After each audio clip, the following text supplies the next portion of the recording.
Salut à tous, on se retrouve pour l'épisode 2467 du Zap Image. On commence aujourd'hui en ce jeudi 27 juillet, tout d'abord avec des anniversaires quelques-uns. Tout d'abord l'ancien de Naples, Marek Hamsik fête aujourd'hui ses 36 ans, bon anniversaire à lui. Il y a également l'ancien Marseillais Lorik Sana, il fête aujourd'hui ses 40 ans. Et pour finir l'ancien joueur de Lyon, l'attaquant français Sidney Govou, il fête aujourd'hui ses 44 ans.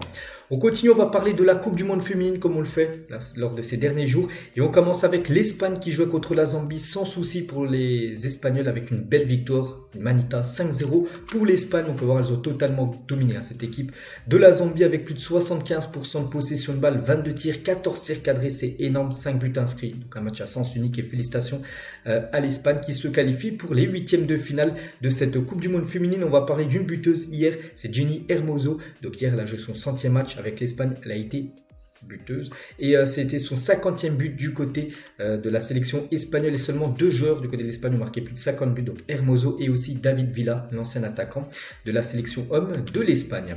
Il y avait aussi le Japon contre le Costa Rica, 2-0 pour les japonaises lors de ce match aussi à sens unique parce que regardez les statistiques de la partie, plus de 25 tirs pour le Japon, 11 tirs cadrés, 2 buts, donc voilà, le Japon aussi s'impose et se qualifie également avec l'Espagne pour la suite de la compétition parce que l'Espagne dans ce groupe c'est l'Espagne et le Japon. Les deux équipes ont 6 points, puis après Costa Rica, Zambie, 0 points. Donc il ne reste plus qu'un match à jouer. Donc après, ça sera une finale dans quelques jours entre l'Espagne et le Japon pour savoir qui sera première du groupe, parce que vous savez que le premier joue contre deuxième d'un autre groupe. Donc voilà, l'Espagne et le Japon sont déjà officiellement qualifiés pour les huitièmes de finale. Il y avait aussi un autre match, le Canada contre l'Irlande. Donc l'Irlande du Nord menait 1-0 dans le match, mais les Canadiennes ont su renverser le match et s'imposer 2-1 lors de cette rencontre. Donc là, contrairement aux deux autres matchs que j'ai parlé avant, où c'était des matchs à sens unique, donc là ça a été un match beaucoup plus serré et c'est les Canadiennes qui ont fait la bonne opération en s'imposant 2-1. Donc ce classement de ce groupe B, donc à noter que l'Australie et le Nigeria jouent aujourd'hui à midi, voilà, pour compléter et pour que tout, que ça soit mis à jour, parce que là pour l'instant le Canada en tête avec 4 points. Donc l'Irlande du Nord, ça sent pas bon avec 0 points, elles sont quasiment, je crois que même elles sont éliminées de cette Coupe du Monde féminine, si l'Australie s'impose cet après-midi. Donc voilà, bien sûr ce classement. Et aujourd'hui donc il y a eu États-Unis, Pays-Bas, on parlera du résultat demain, Portugal, Vietnam, on parlera également de cette rencontre et surtout du résultat demain. On repasse dans la catégorie hommes et on va parler de quelques résultats de matchs amicaux qui se jouaient dans la nuit dernière. Tout d'abord, une magnifique affiche entre le Real Madrid et Manchester United. Ça se jouait du côté de Houston, aux États-Unis. Et c'est le Real Madrid qui s'est imposé 2-0 contre Manchester United. Jude Bellingham, magnifique but de Bellingham. J'ai pas vu le match, mais j'ai vu les buts. Donc Bellingham, petit piqué au-dessus du gardien, très beau but. Et Joselu, retourné acrobatique du nouvel attaquant de cette équipe du Real Madrid en toute fin de match. Donc 6e et 89e minute. Et du coup, le Real Madrid gagne le match. Clean sheet, donc parfait. N'oubliez pas que le Real avait gagné 3-2 il y a quelques jours contre l'AC Milan, alors qu'il perdait 2-0. Donc voilà, 2 matchs, 2 victoires pour le Real Madrid pour cette nouvelle saison. On peut voir les statistiques de la partie, donc c'est quasiment pareil, un peu plus de possession de balle pour Manchester United. Les tirs sont quasiment pareils, les tirs cadrés, 5 tirs cadrés pour les deux équipes et c'est le Real qui a été plus efficace que Manchester United. Et on peut voir les compos de départ. Donc que ça soit Erik ten Hag ou Carlo Ancelotti, ils ont mis vraiment les gros joueurs directement titulaires. Donc côté Real Madrid, donc Vini et Rodrigo ont commencé titulaires. Donc Joselu qui a été le deuxième buteur du Real est rentré en seconde période.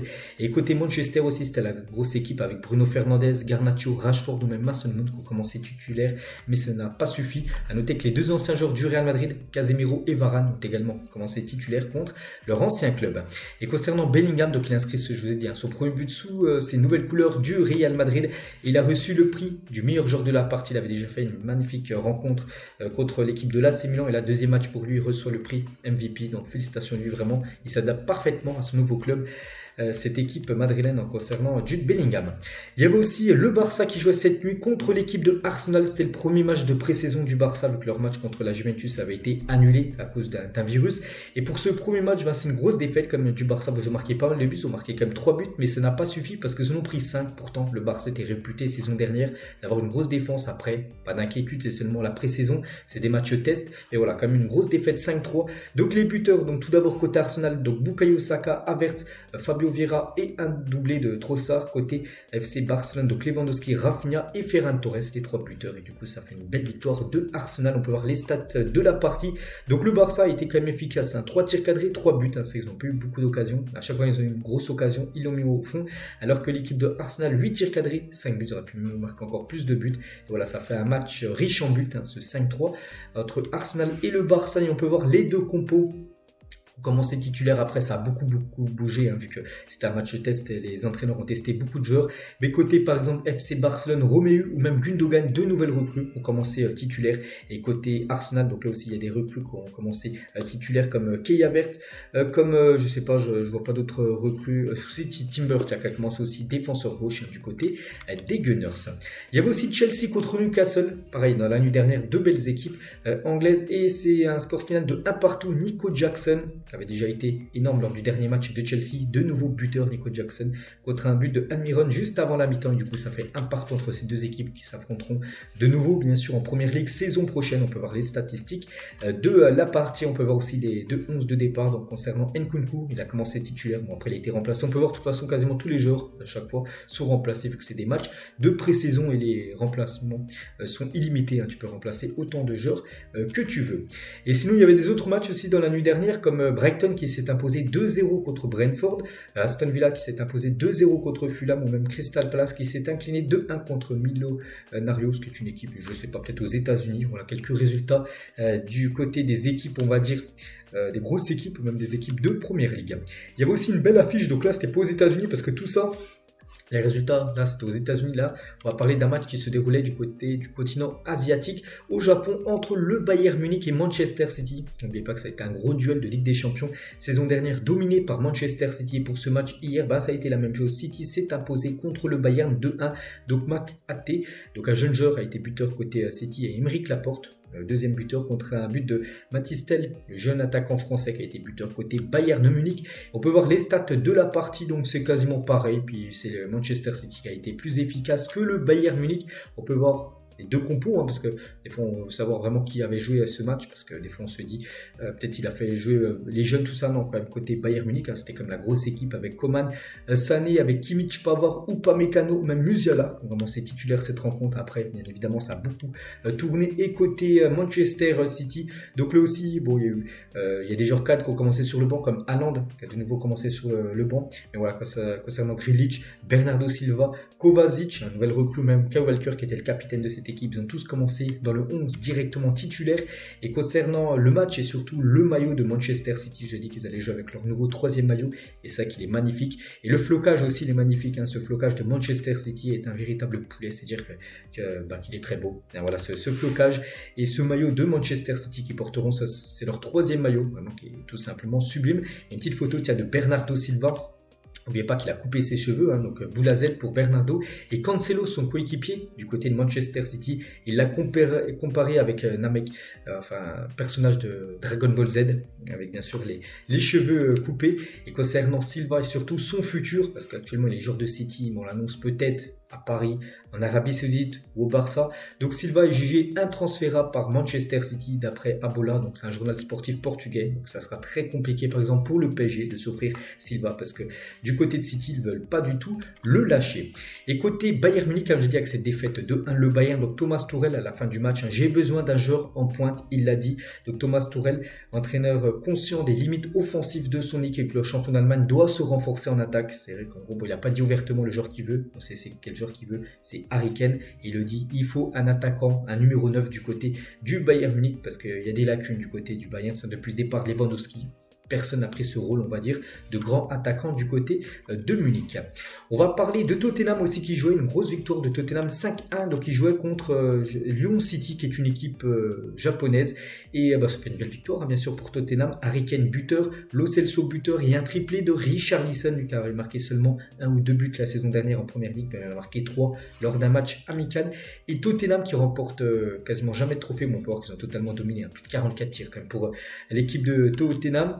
Donc ils ont gagné un trophée, donc voilà, parce que ce trophée, ça s'appelle la Tiger Cup, de victoire 5-1, donc voilà, ce trophée, bon, qui vaut rien les gars, ça vaut rien du tout, hein, le Tiger Cup, mais bon, c'est un trophée qu'ils ont remporté, cette équipe de Tottenham. On continue avec les autres matchs amicaux qui se déroulaient hier, c'est vrai qu'il y a plein de matchs, la pré-saison, là, donc là ça enchaîne les matchs, donc l'équipe de Lille, hein, qui joue contre l'équipe du Havre, tiens, deux équipes qui vont s'affronter à la saison prochaine en Ligue 1, et c'est Lille qui s'est imposé 3-2. Donc à noter que Jonathan David et Hakon Haraldsson, donc un attaquant, sont en feu sur ce début de préparation avec le LOSC, 5 buts en 2 rencontres chacun. Donc voilà, c'était le deuxième match amical de Lille et de nouveau ils ont été buteurs. En gros ça fait un total de 5 buts pour les deux lors des 2 premiers matchs, donc voilà, félicitations à ces deux-là. Sinon, quelques autres résultats, donc Rennes s'est imposé 1-0 contre Brest, Clermont 1-1 contre Montpellier, Reims s'est imposé 1-0 contre l'équipe de Retafe, une équipe espagnole, et Strasbourg s'est imposé 3-0 contre Sturm Graz, qui est une équipe autrichienne. Et à noter que Strasbourg, avec cette victoire 3-0, surtout un buteur, c'est Habib Diallo, qui avait marqué plus de 20 buts la saison dernière à Strasbourg, c'est lui qui a marqué le triplé à côté strasbourgeois. Donc voilà, magnifique début de pré-saison, on peut dire, hein, pour l'attaquant sénégalais. On continue, on va parler cette fois-ci de la une du journal L'équipe, donc c'est marqué l'effet papillon par rapport aux champions de France de natation, enfin un Français qui a gagné ça, donc on le félicite, mais nous surtout on regarde, c'est en haut tout d'abord Hernandez, j'ai des propos maladroits sur l'OM, on parlera tout à l'heure d'Hernandez, on va juste parler toujours au milieu, donc de cette une, donc Mbappé c'est non, Verratti, ça discute. Verratti, c'est quoi tout ça? Ben voilà. D'après Fabrizio Romano, Marco Verratti, du côté de Al Hilal en Arabie Saoudite, c'est presque fait. Le club saoudien est proche d'un accord avec le Paris Saint-Germain. Voilà, c'est Fabrizio Romano qui a envoyé cette énorme info. Hier dans la soirée, Verratti pourrait quitter cette équipe du PSG, prendre la direction de l'Arabie Saoudite. Bon, après il dit que c'est presque fait, après il va falloir que les deux clubs se mettent d'accord sur le montant, parce que pour l'instant c'est pas du tout le même que les deux pensent. Hein. Donc Verratti d'accord pour rejoindre l'équipe de Al Hilal. Donc Nasser, le président du PSG, demande 100 millions d'euros pour laisser partir Marco Verratti. L'offre d'Al Hilal est de 30 millions d'euros, bien loin des attentes du PSG. C'est que le club saoudien propose 30, le PSG en veut 100. Donc voilà, il y a 70 millions d'euros qui manquent dans la balance pour que ça se fasse. Après, le PSG sait que jamais ils vendront Verratti plus de 100 millions d'euros. Après, il peut faire un effort et le PSG peut redescendre un petit peu son offre et peut-être, je sais pas, aux alentours des 60 millions d'euros pour couper la poire en deux. Ça peut être, le deal peut se faire et du coup, Verratti peut filer du côté de Al Hilal. Ce serait bien sûr une énorme info parce que Verratti, il y a à peu près 2 semaines, ça faisait 11 ans jour pour jour, on avait parlé qu'il était du côté du PSG et pourrait quitter cette équipe de Paris pour aller du côté de l'équipe de Al Hilal et arrivé à 19 ans au PSG. Verratti s'apprête à entamer un nouveau chapitre dans sa carrière. Sous l'RQSI, vous le classeriez à quel rang du classement des joueurs les plus marquants de l'histoire du club? Je pense facilement dans le top 5, voire dans le top 3. Je mettrais dans le top 5, peut-être à la 4e position, un des joueurs les plus marquants, tout simplement du côté de Paris. Et s'il venait à quitter cette équipe du PSG, donc avec le possible départ de Verratti, le milieu de terrain sera actuellement composé. On peut voir des joueurs comme Vitinha, Zaïre-Emery, Ugarte, Endo, Ruiz, Soler, Sanchez, bon c'est possible départ, Paredes, Wijnaldum et Michu sont dans le loft. C'est vrai que le milieu serait plutôt très léger, hein, donc moi je préférais qu'il reste du côté de Paris, mais bon on sait que c'est le mercato, tout peut arriver et c'est vrai que s'il quitte le PSG, il va falloir absolument trouver directement son remplaçant parce que ce serait un gros manque, même s'il n'a pas été super bon la saison dernière, hein, ça reste quand même un joueur très important du côté de Paris. Donc voilà ce qu'elle va dire bien sûr sur Marco Verratti. N'oublie pas, c'était marqué Verratti, ça se discute, mais Mbappé c'est non, parce que Mbappé refuse l'Arabie Saoudite, il ne veut pas aller du côté de ce championnat. Fabrizio Romano le confirme, hein. Mbappé refuse de négocier avec les dirigeants d'Al Hilal malgré leur venue à Paris, parce qu'il y a une délégation de l'équipe de Al Hilal qui est partie du côté de Paris pour essayer de négocier avec Kylian Mbappé. Mbappé a refusé directement, il ne veut pas aller jouer du côté du championnat saoudien pour l'instant. Peut-être en fin de carrière il ira, mais pas ce mercato 2023. Donc l'attaquant français fait une croix sur un salaire annuel de 200 millions d'euros sans compter les droits à l'image qui auraient pu monter à plus de 700 millions d'euros. Les droits à l'image, les marketing, tout ça, il aurait touché énormément d'argent. Je dis son salaire va aller vers les 700 millions d'euros. Donc il fait une croix sur ça, Kylian Mbappé. Donc voilà, il souhaite pour l'instant, d'après ce qui se dit, toujours rester au PSG, même si je sais moi que... je pense qu'il ira du côté du Real Madrid, ça se fera avant le 31 août prochain. Et Mats Hummels, défenseur allemand, suite à l'offre de Al Hilal pour Kylian Mbappé, égalité salariale pour les gars qui taclent et ceux qui se font tacler s'il vous plaît. Donc bien sûr il a dit ça à la rigolade, qu'il aimerait lui aussi toucher un énorme salaire pour aller du côté de l'Arabie saoudite. Et on va parler aussi d'un attaquant, il s'appelle Odion Ighalo, sur les joueurs qui rejoignent le championnat saoudien. Ça c'est une info à prendre en compte. À chaque fois que vous pensez à un joueur saoudien, pensez surtout à ce qu'il a dit, il a totalement raison. On joue pour l'argent, pas pour la passion. Alors que c'est n'importe quel joueur, Benzema, Kanté, que ça soit Ruben Neves, Koulibaly, que ça soit n'importe quel joueur. Voilà, c'est surtout ce slogan, hein, c'est pour l'argent, pas pour la passion. Après, on juge pas, bien sûr, chaque joueur fait ce qu'il veut, hein, bien évidemment. Mais voilà, c'est vrai que cette phrase, c'est totalement véridique. On continue avec le PSG, on va parler de Doha et la direction parisienne n'ont pas apprécié la sortie médiatique de Marquinhos au sujet du cas Kylian Mbappé. Donc il avait dit il y a quelques jours, on veut toujours avoir les grands joueurs à nos côtés, j'espère qu'on aura une bonne solution pour qu'ils puissent revenir et nous aider pour cette saison. Alors que le PSG cherche, on sait avant de Kylian Mbappé, donc le capitaine du PSG dit que voilà, lui il aimerait conserver bien sûr Kylian Mbappé. Donc les joueurs parisiens ne savent plus dans quelle position adopter, soit soutenir Kylian Mbappé ou soutenir le PSG. Donc l'atmosphère de l'effectif professionnel serait lourde du côté de Paris et l'exclusion de Kylian Mbappé ne facilite pas les choses selon un proche du groupe à RMC Sport. Donc voilà, on peut voir en gros que l'ambiance du côté de Paris est plutôt pesante actuellement avec tout ce qui se passe autour du PSG. De toute façon, c'est chaque moment de l'année, que ce soit le mercato, même en janvier, en novembre, il se passe toujours des choses du côté du Paris Saint-Germain. Lucas Hernandez, tout à l'heure aussi, où j'ai montré la une, il y avait l'encadré avec Mbappé et Verratti, mais à côté Lucas Hernandez. On va revenir aussi sur ce qu'il a pu dire à l'équipe, sur les critiques de certains supporters parisiens après sa signature, parce qu'il y en a plein qui ne le voulaient pas, parce que c'est un joueur qui avait apporté son amour à l'OM. À l'époque, il a dit « Cela ne fait pas plaisir d'avoir des critiques. Après, je comprends les gens parfaitement. Je suis jeune et j'ai eu des propos maladroits sur l'OM et le fait que je ne jouerai jamais au PSG. Je suis conscient de la situation. J'arrive ici pour montrer à tous les supporters du PSG qui sont sceptiques que je suis là pour tout donner pour le club et ce maillot, ils le verront très vite. Je suis très compétiteur et dès mon premier match, je donnerai tout pour ce maillot. Je suis né à Marseille, c'est vrai, mais je n'y peux rien. Je n'ai jamais vécu à Marseille. Mon seul souvenir, c'est quand j'ai battu l'OM avec l'Atlético de Madrid en finale de la Ligue Europa. Sinon, je n'ai rien qui m'attache à la ville. Aucun membre de ma famille n'y vit. Donc, il a un petit peu essayé d'éteindre l'incendie qu'il avait dit à l'époque où il a porté son amour à l'OM. Il dit qu'en gros, maintenant, il n'a rien qui l'attache à l'équipe de Marseille. Le seul souvenir qu'il a de Marseille, c'est quand il avait battu l'OM en finale de l'Europa League. Donc voilà, petite déclaration de Lucas Hernandez. On continue, on va parler de Jordan Henderson, le capitaine de Liverpool. On avait parlé il y a quelques jours, il annonce, en gros c'est lui qui l'a annoncé, son départ de Liverpool après plus de 12 ans passés du côté de Liverpool. C'est difficile de mettre des mots sur ces 12 années et c'est encore plus difficile de dire au revoir. Je serai toujours un Reds jusqu'à ma mort. Merci pour tout. Voilà le message d'adieu qu'il a pu dire aux supporters parce qu'il quitte officiellement cette équipe de Liverpool. On connaît déjà son futur club. Donc il va rejoindre l'équipe de Al Ettifaq. Voilà où bien sûr il va retrouver Steven Gerrard. Son ancien coéquipier, maintenant c'est le coach Gerrard qu'il voulait. Donc voilà, n'oubliez pas, il va quadrupler son salaire. Il touché 8 millions, il va toucher 40 millions par an. C'est quand même énorme. On parle d'Anderson, bon, ça reste un bon joueur, mais je ne pense pas que ce soit l'un des meilleurs joueurs actuellement au monde. Voilà, il va toucher 40 millions d'euros. Bon, on peut comprendre bien sûr. Souvenez-vous la phrase tout à l'heure d'Igalo, qui disait qu'on va là-bas pour l'argent, pas pour la passion. Voilà, Anderson, c'est le parfait exemple.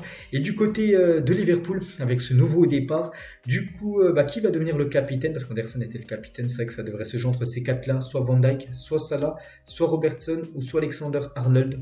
Le futur capitaine sera désigné très prochainement. Je pense que Mohamed Salah a les épaules pour porter ce brassard de capitaine au vu de ce qu'il a porté là, du côté de Liverpool ces dernières années.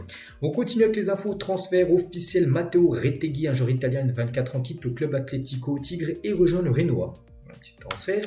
On va parler aussi, c'est officiel, de Malcolm, le joueur brésilien du Zénith. Il signe du côté de Al Hilal, c'est fait, c'est officiel, un montant du transfert 45 plus 15 millions de bonus, ce qui fait un transfert à plus de 60 millions d'euros qu'a déboursé l'équipe de Al Hilal à l'équipe du Zénith pour s'offrir Malcolm. Et c'est vrai que les joueurs qui pourra avoir Al Hilal dans son effectif, donc Mariga, Koulibaly, Neves, Milinkovic et Malcolm, maintenant c'est officiel, et Verratti qu'on a parlé tout à l'heure, Al Hilal est dessus aussi, et Mitrovic, l'attaquant de Fulham qui devra aussi quitter le club parce qu'à Fulham on a trouvé son remplaçant, c'est Jiménez qui est arrivé, l'attaquant mexicain, c'est parce que Mitrovic va quitter le club, donc voilà, c'est quand même incroyable. On est seulement au milieu du mercato, on pense encore qu'ils vont beaucoup recruter, se trouve, ils vont recruter quasiment une dizaine de joueurs pour faire une équipe totalement différente de la saison dernière, l'équipe de Al Hilal. Reijnders, donc un joueur qui a signé du côté de Milan, nouvelle recrue, donc il a dévoilé avoir refusé le Barça lors de ce mercato. Xavi m'a appelé en personne pour le faire venir du côté du Barça, mais j'avais déjà tranché, j'avais parlé à Moncada, responsable recrutement, Stefano Pioli, donc recrutement du côté de Milan, et j'avais déjà donné ma parole en gros à l'AC Milan, c'est pour ça. Peut-être Xavi l'aurait appelé peut-être un peu avant. avant qu'il ait donné sa parole, peut-être actuellement ce sera un joueur du FC Barcelone. Des nouvelles de Isco et c'est officiel, Isco rebondit librement au Betis Séville pour une saison. Il était libre depuis quasiment 5-6 mois. Son dernier club est le FC Séville, il passe du FC Séville. Bon, après, il a été libre au Betis Séville. Donc voilà, n'oubliez pas qu'au FC Séville, en plus, il est parti quasiment du jour au lendemain. Pas du tout dans une bonne entente. Donc là, il va jouer avec le Betis. Donc, on pense qu'il va se faire énormément siffler quand il va rejouer contre le voisin du FC Séville. L'Inter Milan et l'AS Monaco sont toujours intéressés par Falorin Balogun. Arsenal en veut au moins 58 millions d'euros. Ça reste cher. Après, les jeunes, il nous a fait une grosse saison avec beaucoup de buts. Donc l'Inter qui cherche un remplaçant, à Lukaku est toujours une cible. Balogun c'est toujours une cible, et l'AS Monaco aussi, cible l'attaquant américain. Renato Sanchez, 25 ans, se dirigerait bien vers un départ du PSG cet été. Le Portugais ne s'est pas entraîné aujourd'hui et pourrait rejoindre l'AS Roma en prêt avec option d'achat possiblement obligatoire. Donc Mourinho l'a placé en tête du recrutement du côté de l'AS Roma et devrait certainement aller du côté de l'AS Roma. Renato Sanchez, officiel, le gardien de but espagnol de Las Palmas, Alex Dominguez, rejoint le TFC. À 24 ans, il aura pour rôle de remplacer Maxime Dupé dans les cages du côté de Toulouse. Caleta Sarr va signer du côté de Lyon. Montant du transfert 5 millions d'euros de plus. C'est un ancien joueur de Southampton. Il ne veut pas jouer en deuxième division vu que Southampton a fini dernier de première ligue saison dernière. Et du coup, il va revenir en Ligue 1. Donc pas du côté de l'OM, parce qu'il avait joué à l'OM avant, mais plutôt du côté de l'OL. Un petit souvenir de Caleta Sarr lors d'un Olympico Marseille-Lyon. Regardez ce qu'il avait fait aux supporters lyonnais. Donc des deux donneurs. Et là, il va normalement s'engager du côté de Lyon. Donc on pense qu'il sera bien accueilli par les supporters de l'Olympique lyonnais. Officiel, Luis Vasquez s'engage à Anderlecht en provenance de Boca Juniors. Le transfert aura coûté 5 millions d'euros au club belge. Voilà. On va parler aussi d'Eric Bailly qui se rapproche de Al Nasser. Donc lui n'a pas été conservé par Marseille. Du coup, il est retourné du côté de Manchester United. Il ne fait pas du tout l'affaire à Manchester. Il va quitter le club et il devra aller du côté de l'équipe de Cristiano Ronaldo. Donc Ronaldo, Brozovic, Seko Fofana, Alex Telles, pour l'instant c'est 4 classes officielles. Eric Bailly devrait être aussi un nouveau joueur de Al Nasser très prochainement. Officiel, Kevin Gamero prolonge d'une saison au Racing Club de Strasbourg. Il est en fin de contrat depuis le 30 juin dernier. Là, ça faisait 27 jours qu'il était libre. En gros, il a réussi à renégocier un contrat d'1 an du côté de cette équipe de Strasbourg. Manchester United a formulé une offre verbale de 60 millions d'euros, donc 50 plus 10 millions de bonus à Højlund. Donc l'Atalanta Bergame en veut au moins 70 millions d'euros.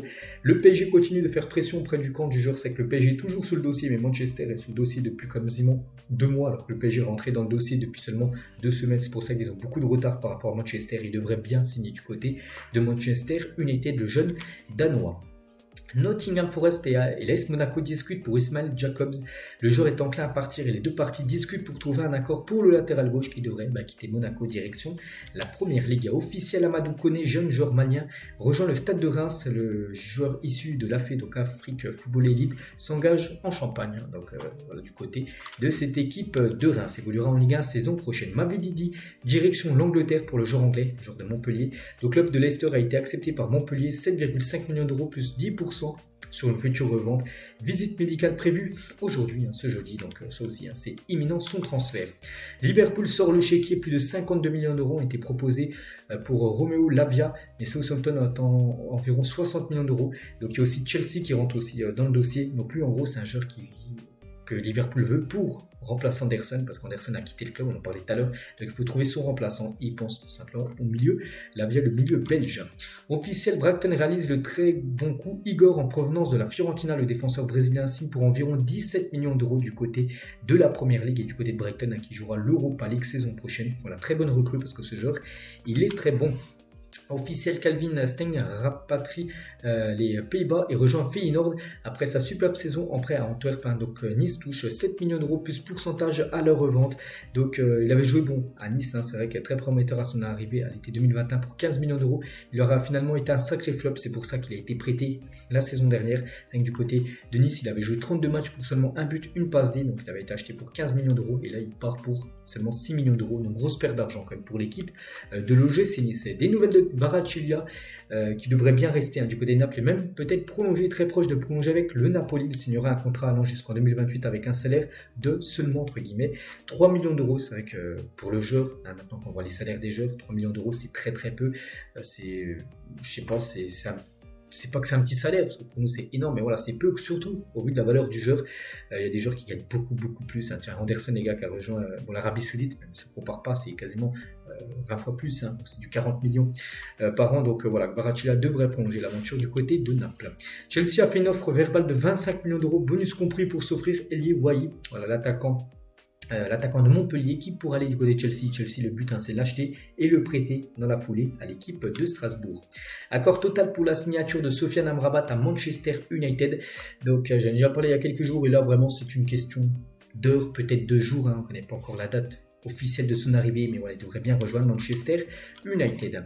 Plusieurs clubs de Ligue 1 et de Turquie s'intéressent à Thomas Lemar. Où finira le tricolore à votre avis? Donc je pense qu'il quittera l'équipe de l'Atlético Madrid. Après, l'Atlético espère en récupérer un maximum d'argent. Ils avaient investi 80 millions d'euros sur le joueur. Ils ne récupéreront jamais cette somme, mais devraient bien quitter, hein, cette équipe des Colchoneros. André Giroto, un joueur brésilien de 31 ans, va quitter le FC Nantes pour s'engager en Arabie Saoudite.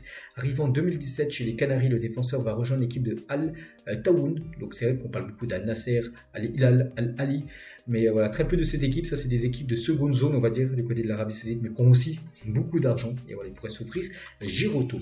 Jeff Orban, donc en attendant la future vente de Jonathan David, hein, qui a quand même marqué 5 buts lors de ces 2 matchs, on a parlé, avec l'équipe de Lille, mais bon, David devrait quitter, hein, cette équipe du LOSC. Donc Lille continue les discussions avec les représentants du buteur nigérian. Ils sont le club le plus avancé dans les négociations pour le faire venir, hein. Quand David quittera le club, Orban devrait certainement être son remplaçant. Officiel à 28 ans, Jack Hendry, donc un joueur écossais, rejoint l'Arabie Saoudite et l'équipe de Al Ettifaq. Qui a rejoint Anderson, hein, enfin, c'est pas encore officiel, il a annoncé son départ de Liverpool, il n'a pas encore son arrivée à Ettifaq, mais bon, c'est cette équipe. Et lui aussi, les gars, donc Bruges, hein, son ancien club, à ce joueur, qui s'appelle Henry, va toucher 7 millions d'euros pour le défenseur international écossais, donc il y a lui. Et il y a aussi Moussa Dembélé, lui aussi, c'est officiel, 27 ans, rejoint l'Arabie Saoudite et l'équipe de Al Ettifaq, donc Henry, Dembélé et Anderson, voilà, les 3 recrues du côté de cette équipe, coachée bien sûr, hein, par Steven Gerrard. Under devrait quitter l'OM pour le Fenerbahçe aussi, hein, c'est une question d'heure. Un accord est sur le point d'être trouvé entre les deux clubs. L'OM ok pour lâcher son joueur, le joueur ok pour aller au Fenerbahçe, Fenerbahçe ok pour l'avoir. Donc voilà, le deal devrait se faire très prochainement. Officiel, Yohan Mojica est prêté à Osasuna par Villarreal et jouera donc la C4, parce que la C4 c'est bien sûr l'Europa Conference League, hein, vu qu'Osasuna disputera cette compétition saison prochaine. Un autre Colombien, parce que lui c'est un Colombien, lui aussi les gars, c'est Rames Rodriguez qui va quitter l'Europe et signer au Brésil. Le Colombien sur le point de s'engager du côté de Sao Paulo, voilà, pour l'ancien joueur de Monaco ou même du Real Madrid. Voilà tout ce qu'il y avait à dire mercato aujourd'hui, comme d'habitude, hein, beaucoup d'infos. On revient les gars, c'était en 2019, jour pour jour, et le Real Madrid et l'Atlético disputaient un des matchs amicaux les plus divertissants de tous les temps. Le Real avait perdu 7-3 contre l'Atlético Madrid, bon, un match totalement fou parce qu'il y a eu quand même 2 rouges dans le match. Costa, donc il a marqué un but sur penalty, il a mis 4 buts dans le match, il a pris aussi un rouge. Carvajal aussi, carton rouge, pourtant c'était un match amical entre les deux, Madrid, l'Atlético et le Real. Et le Real avait pris quand même 7-3. Donc c'était il y a 4 ans, jour pour jour. Dayot Upamecano sur Kim Min-jae, défenseur coréen, c'est un très bon renfort, il nous rend meilleur. Cette forte concurrence, c'est la marque des meilleures équipes au monde. J'accepte cela et je suis prêt à me battre pour ma place. Avec maintenant, il y a pas mal de grands défenseurs centraux du côté de Bayern. Upamecano, Kim Min-jae, aussi Mathis de Ligt, hein, qui peut occuper aussi ce poste. Donc au poste, il y en a 2 seulement qui joueront. Donc voilà, les meilleurs joueront, hein, du côté du Bayern Munich en défense. Cohésion au max du côté de Lorient, Benjamin Mendy au premier plan. On peut voir en gros ces ateliers, ils ont fait une sortie paintball, l'équipe de Lorient, et on peut voir Mendy, un nouveau joueur bien sûr de Lorient, en premier plan de cette photo. Petit souvenir, masterclass de présentation par Maxwell Cornet qui avait été recruté par l'équipe, je sais plus ce qui Burnley peut-être, je sais plus, je crois que ça doit être Burnley, les cuissons, bref, au lieu de montrer les cuissons, il s'était trompé, il avait montré plutôt le sponsor Umbro, à la place bien sûr du logo du club. En parlant des maillots, Monaco dévoile son nouveau 3e maillot pour la saison prochaine, donc un maillot de couleur blanc et de couleur bleue, un peu une vague, hein, parce que l'AS Monaco a présenté ce maillot en collaboration avec l'Institut océanographique de Monaco. À chaque maillot vendu, 5 € seront reversés à l'Institut afin de soutenir notamment les mesures de préservation. Très belles initiatives. Voilà pourquoi ce maillot est de couleur bleu ciel, on peut dire, du côté de Monaco, 3e maillot de cette équipe. Toujours avec les maillots, aussi l'équipe de Kaizer Chiefs, qui est une équipe sud-américaine. Ils ont dévoilé leurs 2 nouveaux maillots, un magnifique maillot domicile et magnifique maillot extérieur. L'AS Roma aussi dévoile son nouveau maillot extérieur saison prochaine, donc sublime maillot, surtout pour l'instant c'est un maillot sans sponsor, ils n'ont pas de sponsor au plein milieu, c'est que les maillots sans sponsor, pour moi je les trouve magnifiques, et surtout celui de l'AS Roma qui est tout simplement sublime. On va parler de l'OM qui annonce avoir vendu tous ses abonnements pour la saison prochaine. Le Vélodrome pourra compter sur plus de 48 000 abonnés pour cette nouvelle saison. Vous avez mis 48 000 abonnés en vente. Les 48 000 abonnements ont tous été vendus. Donc après, il restera encore des places parce que le Vélodrome, je crois que c'est quasiment à peu près 65 000 places. Donc les autres places s'achèteront directement au guichet.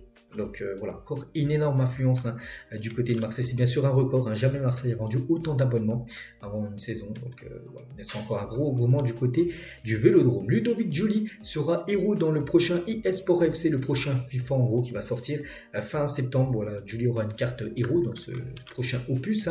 Toni Kroos sera Arda Güler, la jeune pépite turque, il fait partie de ces talents qui veulent sans cesse apprendre. Il te demande comment tu as fait ça, comment es-tu passé. Il veut des tuyaux. Beaucoup de jeunes de 18 ans pensent qu'ils n'ont pas besoin de progresser, mais pas lui, qui demande conseil tout simplement aux joueurs avec de l'expérience comme Toni Kroos. Donc voilà, le jeune Arda Güler qui n'a pas joué, c'est qui n'a pas joué parce qu'il est encore blessé. On espère le voir très prochainement disputer ses premières minutes du côté du Real Madrid. Diego Simeone sur Félix, le coach de l'Atlético, il a dit la chose la plus importante est que aucune personne de l'équipe n'est plus importante que l'Atlético de Madrid. L'Atlético est bien plus important que n'importe qui d'entre nous. Donc voilà, peut-être parce que Félix a en fait ses siennes du côté de l'Atlético. N'oubliez pas que ce joueur devrait bien quitter cette équipe des Colchoneros. On va parler de Léo Messi. Quand Léo Messi est sorti du terrain à la 75e minute, après la victoire 4-0 contre l'Atlanta, donc il n'a pas joué le match entier, il a commencé titulaire, mais il est sorti 75e minute. Donc il y a une vidéo en gros où on peut voir, bon là j'ai pris un screenshot, mais je vais vous dire ce qui s'est passé. Et il y a eu énormément de supporters qui ont quitté le stade. Voilà, de nombreux fans de l'Inter Miami ont quitté les tribunes du Drive Pink Stadium, donc le stade de l'Inter Miami. Parce que dès que Messi est sorti, plus personne ne voulait voir le match, enfin. Beaucoup de personnes ont quitté le stade.